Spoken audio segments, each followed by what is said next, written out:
Hello loves, this is Miss Kristena again. We are back to reading A Little Princess, and we are on Chapter 4. Chapter 4, Lottie. If Sarah had been a different kind of child, the life she led at Miss Minchin's Select Seminary for the next 10 years would not have been good for her at all. She was treated more as if she were a distinguished guest at the establishment than as if she were a mere little girl. If she had been a self-opinionated, domineering child, she might have become disagreeable enough to be unbearable through being so much indulged and flattered. If she had been an indolent child, she would have learned nothing. Privately, Miss Minchin disliked her, but she was far too worldly a woman to do or say anything which might make such a desirable pupil wish to leave her school. She knew quite well that if Sarah wrote to her papa to tell him that she was uncomfortable or unhappy, Captain Crewe would remove her at once. Miss Minchin's opinion was that if a child were continually praised and never forbidden to do what she liked, she would be sure to be fond of the place where she was so treated. Accordingly, Sarah was praised for her quickness at her lessons, for her good manners, for her amiability to her fellow pupils, for her generosity. If she gave a sixpence to a beggar out of her full little purse. The simplest thing she did was treated as if it were a virtue, and if she had not had a disposition and a clever little brain, she might have been a very self-satisfied young person. But the clever little brain told her a great many sensible and true things about herself and her circumstances, and now and then she talked these things over to Ermengarde as time went on. Things happen to people by accident, she used to say. A lot of nice accidents have happened to me. It just happened that I always liked lessons and books and could remember things when I learned them. It just happened that I was born with a father who was beautiful and nice and clever and could give me everything I liked. Perhaps I have not really a good temper at all, but if you have everything you want and everyone is kind to you, how can you help but be good-tempered? I don't know, looking quite serious, how I shall ever find out whether I am really a nice child or a horrid one.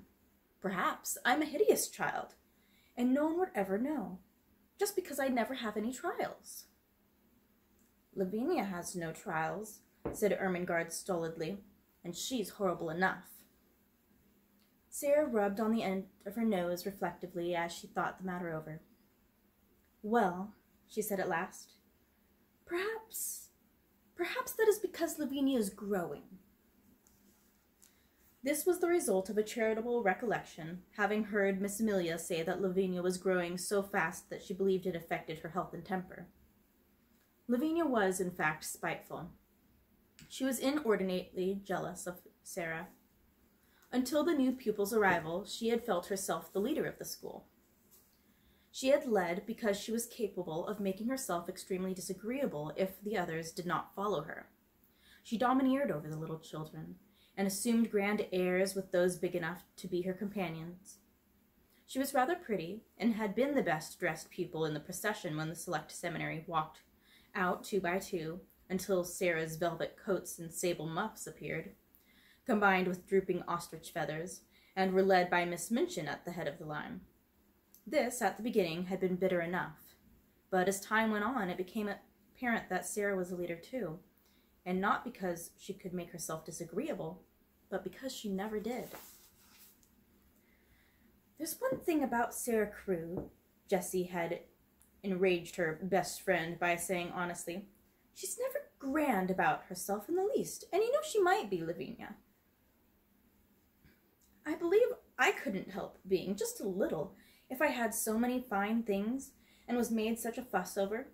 It's disgusting the way Miss Minchin shows her off when parents come. Dear Sarah must come to the drawing-room and talk to Miss Musgrave about India, mimicked Lavinia, in her most highly flavoured imitation of Miss Minchin. Dear Sarah must speak French to Lady Pitkin. Her accent is so perfect. She didn't learn French at the seminary, at any rate, and there's nothing so clever in her knowing it. She says herself she didn't learn it at all. She just picked it up because she always heard her papa speak it. And as to her papa, There was nothing so grand in being an Indian officer. Well, said Jessie slowly, he's killed tigers. He killed the one in the skin Sarah has in her room. That's why she likes it so. She lies on it and strokes its head and talks to it as if it were a cat. She's always doing something silly, snapped Lavinia.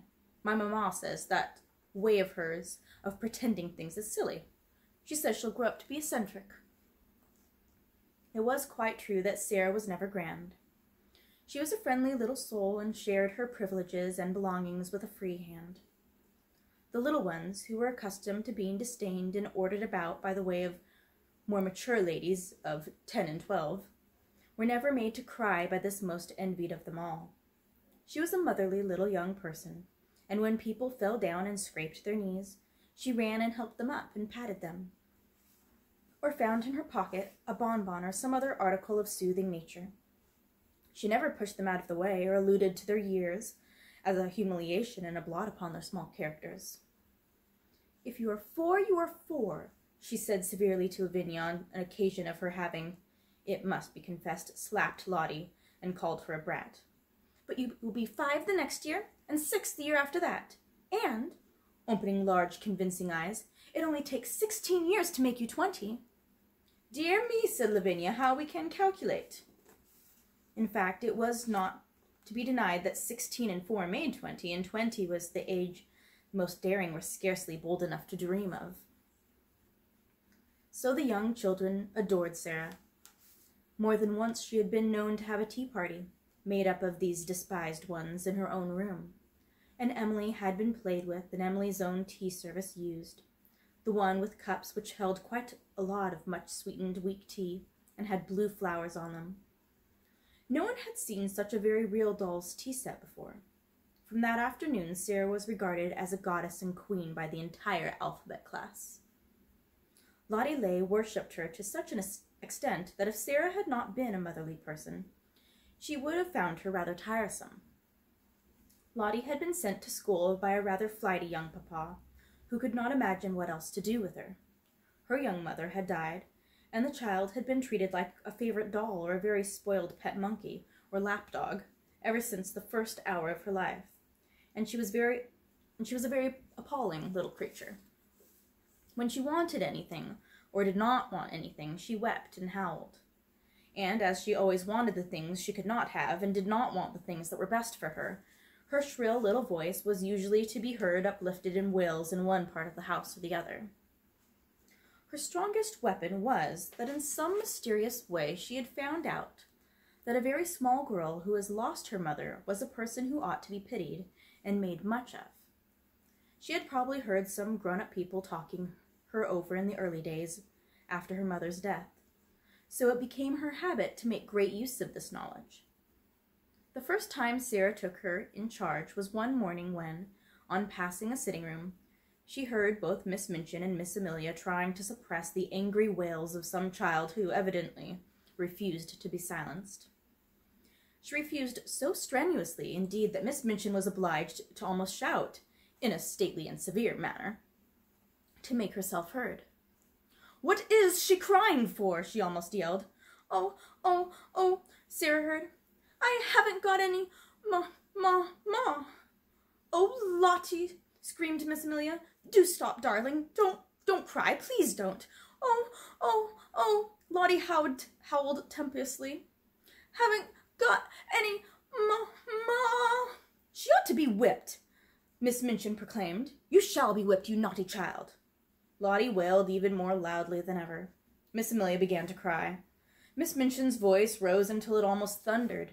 Then suddenly she sprang up from her chair in an impotent indignation and flounced out of the room, leaving Miss Amelia to arrange the matter. Sarah had paused in the hall, wondering if she ought to go into the room, because she had recently begun a friendly acquaintance with Lottie, and might be able to quiet her. When Miss Minchin came out and saw her, she looked rather annoyed. She realized that her voice, as heard from the inside of the room, could not have sounded either dignified or amiable. "Oh, Sarah," she exclaimed, endeavoring to produce a suitable smile. "I stopped," explained Sarah, "because I knew it was Lottie, and I thought perhaps, just perhaps, I could make her be quiet." May I try, Miss Minchin?" "If you can. You are a clever child," answered Miss Minchin, drawing in her mouth sharply. Then, seeing that Sarah looked slightly chilled by her asperity, she changed her manner. "But you are clever in everything," she said in her approving way. "I dare say you can manage her. Go in." And she left her. When Sarah entered the room, Lottie was lying upon the floor, screaming and kicking her small, fat legs violently. And Miss Amelia was bending over her in consternation and despair, looking quite red and damp with heat. Lottie had always found, when in her own nursery at home, that kicking and screaming would always be quieted by any means she insisted on. Poor, plump Miss Amelia was trying first one method and then another. "Poor darling," she said one moment. I know you haven't got any, Mamma, poor—" Then in quite another tone, "If you don't stop, Lottie, I will shake you. Poor little angel. There, there. You bad, wicked, detestable child. I will smack you, I will." Sarah went to them quietly.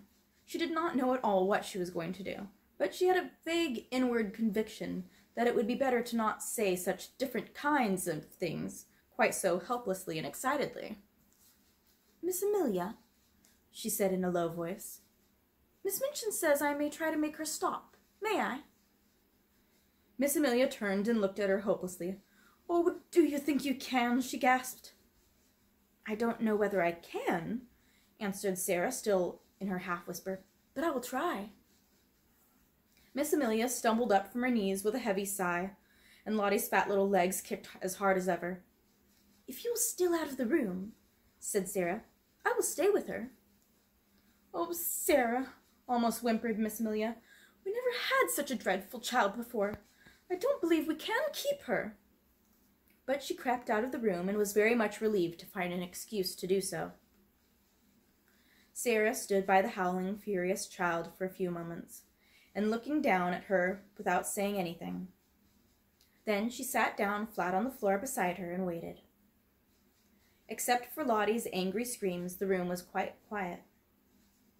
This was a new state of affairs for Miss Ley, who was accustomed, when she screamed, to hear other people protest and implore and command and coax by turn.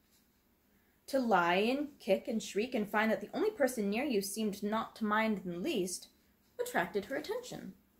She opened her tight-shut, streaming eyes to see who the person was. And it was only another little girl.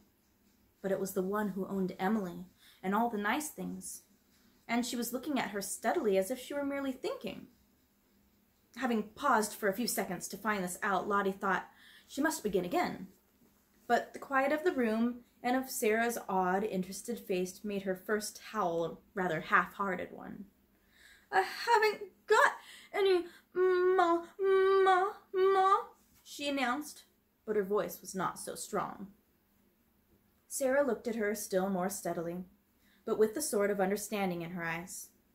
"Neither have I," she said. This was so unexpected that it was astounding. Lottie actually dropped her legs and gave a little wriggle, then lay and stared. A new idea will stop a crying child when nothing else will.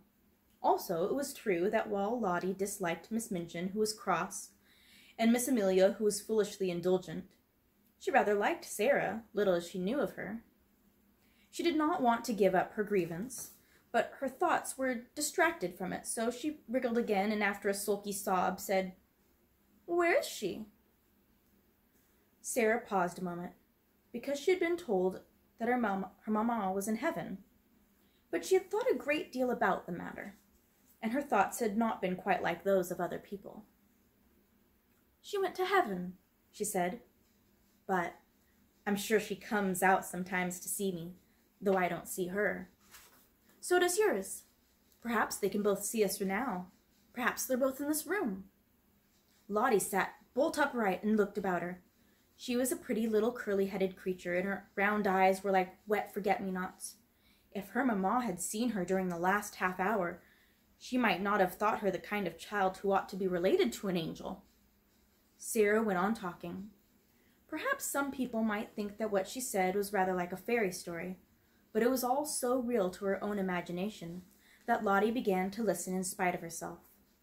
She had been told that her mamma had wings and a crown, and she'd been shown pictures of ladies in beautiful nightgowns who were said to be angels. But Sarah seemed to be telling a real story about a lovely country where real people were. "There are fields and fields of flowers," she said, forgetting herself as usual when she began, and talking rather as if she were in a dream. "Fields and fields of lilies. And when the soft wind blows over them, it wafts the scents of them into the air, and everybody breathes it in, because the soft wind is always blowing. And little children run about in the lily fields and gather armfuls of them and laugh and make little wreaths. And the streets are shining, and no one is ever tired however far they walk. They can float anywhere they like. And there are walls made of pearl and gold all round the city, but they're low enough for people to go and lean on them and look down on the earth and smile and send beautiful messages." Whatsoever story she had begun to tell, Lottie would no doubt have stopped crying and been fascinated into listening. But there was no denying that this story was prettier than most others. She dragged herself closer to Sarah and drank in every word until the end came far too soon. When it did come, she was so sorry that she put up her lip ominously. "I want to go there," she cried. I haven't got any mamma in this school." Sarah saw the danger signal and came out of her dream. She took hold of the chubby hand and pulled her close to her side with a coaxing little smile. "I will be your mamma," she said. "We will play that you are my little girl, and Emily shall be your sister."